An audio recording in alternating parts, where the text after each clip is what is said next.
সম্প্রতি অনুষ্ঠিত হয়ে গেল চট্টগ্রামের ঐতিহ্যবাহী কর্ণফুলী পাবলিক স্কুল অ্যান্ড কলেজের মহান বিজয় দিবসের আলোচনা, বার্ষিক ফলাফল প্রকাশ ও সাংস্কৃতিক অনুষ্ঠান। এতে প্রধান অতিথি ছিলেন চট্টগ্রাম জেলা পরিষদের প্রধান নির্বাহী কর্মকর্তা সাব্বির ইকবাল। বিশেষ অতিথি ছিলেন মোহাম্মদ ফরিদুল আলম হুসাইনি, আঞ্চলিক উপপরিচালক মাধ্যমিক ও উচ্চশিক্ষা অধিদপ্তর চট্টগ্রাম। অনুষ্ঠানে সভাপতিত্ব করেন স্কুল পরিচালনা পরিষদের সভাপতি, কুমিল্লা ভিক্টোরিয়া সরকারি বিশ্ববিদ্যালয় কলেজের অধ্যাপক আব্দুল কাইয়ুম নিজামী। বিশেষ অতিথিরূপে উপস্থিত ছিলেন কাপাসগোলা ডিগ্রি কলেজের অধ্যাপক মোস্তফা কামাল, আন্তর্জাতিক বিশ্ববিদ্যালয়ের অধ্যাপক মোহাম্মদ কফিল উদ্দিন, সাবেক প্রধান শিক্ষক মোহাম্মদ খোরশেদ আলম এবং Mohammad Abdur Rahim, chief protocol officer KAFCO. স্বাগত বক্তব্য রাখেন স্কুল অধ্যক্ষ সমরজিৎ দাস। সিনিয়র শিক্ষক আজিমুদ্দিন আহমেদের উপস্থাপনায় বক্তারা বলেন, বিজয় দিবসের শিক্ষা আমরা মাথা নত করব না, আমরা এগিয়ে যাব। আমাদের ছাত্রছাত্রীকে আমাদেরকে শিক্ষা দিতে হবে, আমাদেরকে এগিয়ে যেতে হবে। এই বিজয় যাতে আমরা বিশ্বের দরবারে, বিশ্বের মানচিত্রে আমরা যাতে আরো সুন্দরভাবে আমরা নিজেরা দাঁড়াইতে পারি, সেই অনুপ্রেরণা যাতে আমরা দিতে পারি।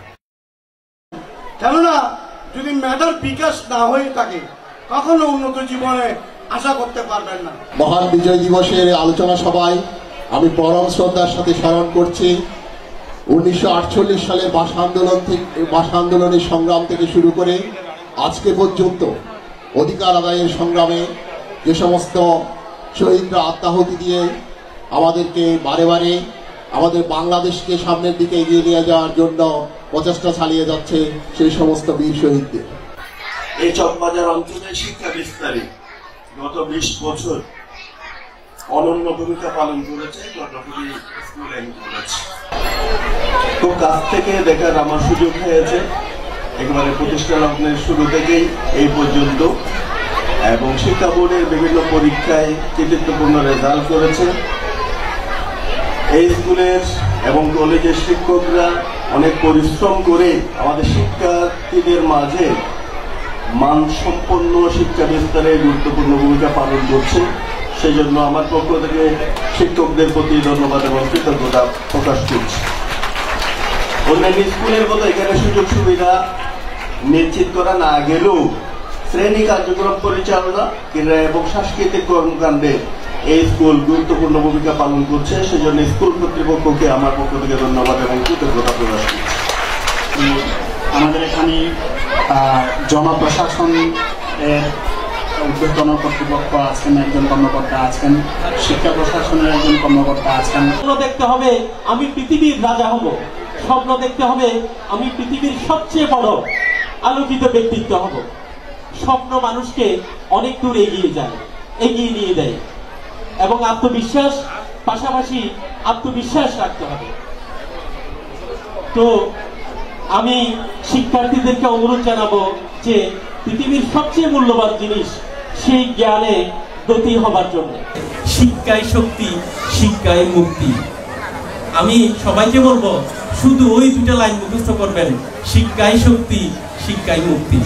আর ওই দুটো লাইন শুধু আমল করবেন, তাহলেই হবে, আর কোনো কিছু লাগবে না।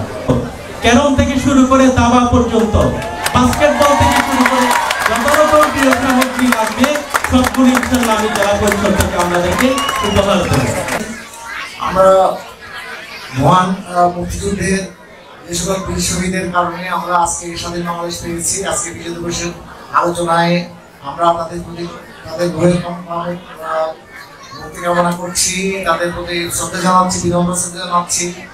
আর 24-এর যে বৈষম্য বিরোধী আন্দোলনে যারা শহীদ হয়েছেন তাদের জন্য আমাদের অনেক শ্রদ্ধা, অনেক কৃতজ্ঞতা। আমরা অনেক বড় স্বপ্ন দেখবো, এরপরে যেটাকে স্কাই রকেটিং বলে, আমরা আকাশ সমান স্বপ্ন দেখবো, আমরা আকাশেরও উপরে স্বপ্ন দেখবো। তাদের স্বপ্ন দেখলে আমরা অনেক বড় হতে পারবো। আমরা প্রাক্তন ভারতের প্রেসিডেন্ট এপিজে আব্দুল কালামের নাম শুনেছি, যিনি ভোটম্যান মাঝির ছেলে থেকে বিজ্ঞানী হয়েছিলেন।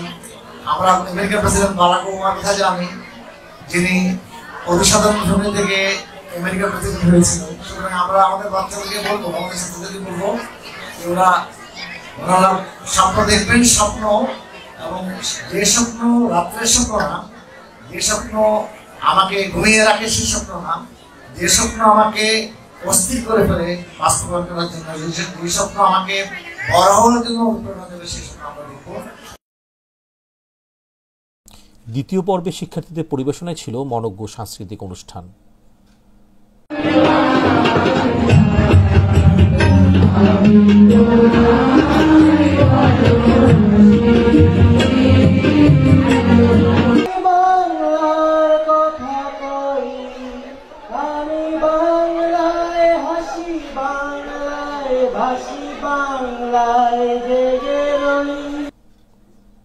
শিক্ষার্থীদের নাচ, গান ও আবৃত্তি উপস্থিত দর্শক শ্রোতাদের মুগ্ধ করে।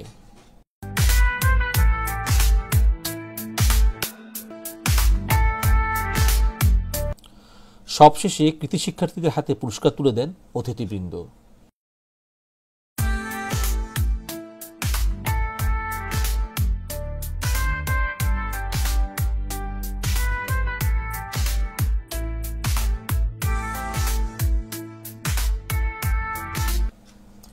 এম সারোয়ার, শিক্ষার আলো টিভি, চট্টগ্রাম।